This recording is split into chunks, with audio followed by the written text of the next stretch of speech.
ವೀಕ್ಷಕರೆಲ್ಲರಿಗೂ ನಮಸ್ಕಾರ. ನನ್ನ YouTube channel MC design ಸ್ಟುಡಿಯೋಗೆ ಸ್ವಾಗತ. ಯಾರೆಲ್ಲ ಸಬ್ಸ್ಕ್ರೈಬ್ ಮಾಡಿಲ್ಲ ಕೂಡಲೇ ಸಬ್ಸ್ಕ್ರೈಬ್ ಮಾಡಿ. ನಾನಿವತ್ತು ನಿಮಗೆ ತಿಳಿಸ್ಕೊಡ್ತಿದ್ದೀನಿ ರೋಸ್ ಸ್ಲೀವ್ಸ್ ಹೇಗೆ ಕಟ್ ಮಾಡೋದು ಅಂತ. ಫಸ್ಟು ನಾನು ಪೇಪರ್ ಮೇಲೆ ಕಟಿಂಗ್ ಮಾಡ್ಕೊಂಡಿದ್ದೀನಿ ಸ್ಲೀವ್ನ. ಸೊ ಅದ್ರ ಸೆಂಟರ್ನಲ್ಲಿ ಮಾರ್ಕ್ ಮಾಡಿಕೊಂಡು ಒಂದು ಲೈನ್ ಹಾಕ್ಕೊಳ್ತಿದ್ದೀನಿ.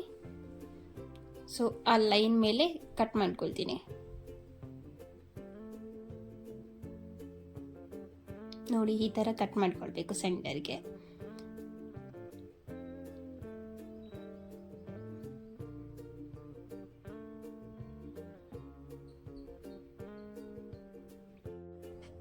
ಕಟ್ಟಿಂಗ್ ಆದಮೇಲೆ ಈ ಥರ ಇಡ್ತಿದ್ದೀನಿ ಕ್ಲಾತ್ ಮೇಲೆ.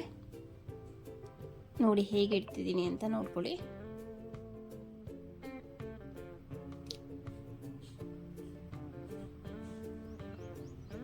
ಈಗ ಪಟ್ಟೆ ಕಟ್ ಮಾಡ್ಕೊಳ್ಬೇಕು.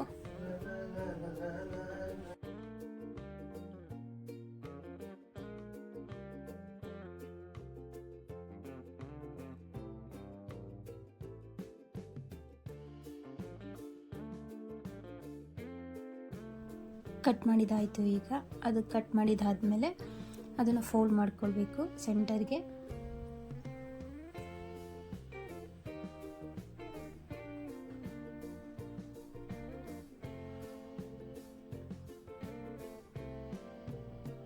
ನೋಡಿ, ಈ ಥರ ಫೋಲ್ಡ್ ಮಾಡಿಕೊಂಡು ಅಲ್ಲಿ ಒಂದು ಲೈನ್ ಹಾಕ್ಕೊಳ್ಬೇಕು.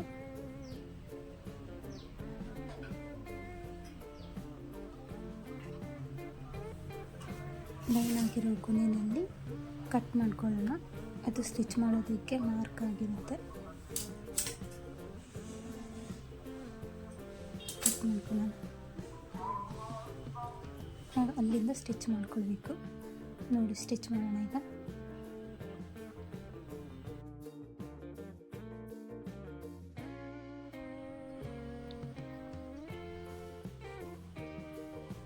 ಸ್ಟಿಚ್ ಮಾಡಿದ್ದಾಯಿತು. ಫೈನಲಿ ನೋಡಿ, ರೋಸ್ ಡಿಸೈನ್ ಈ ಥರ ಬಂದಿದೆ. ವಿಡಿಯೋ ಇಷ್ಟ ಆಗಿರೋ ಲೈಕ್ ಮಾಡಿ, ಶೇರ್ ಮಾಡಿ, ಸಬ್ಸ್ಕ್ರೈಬ್ ಮಾಡಿ. Thank you.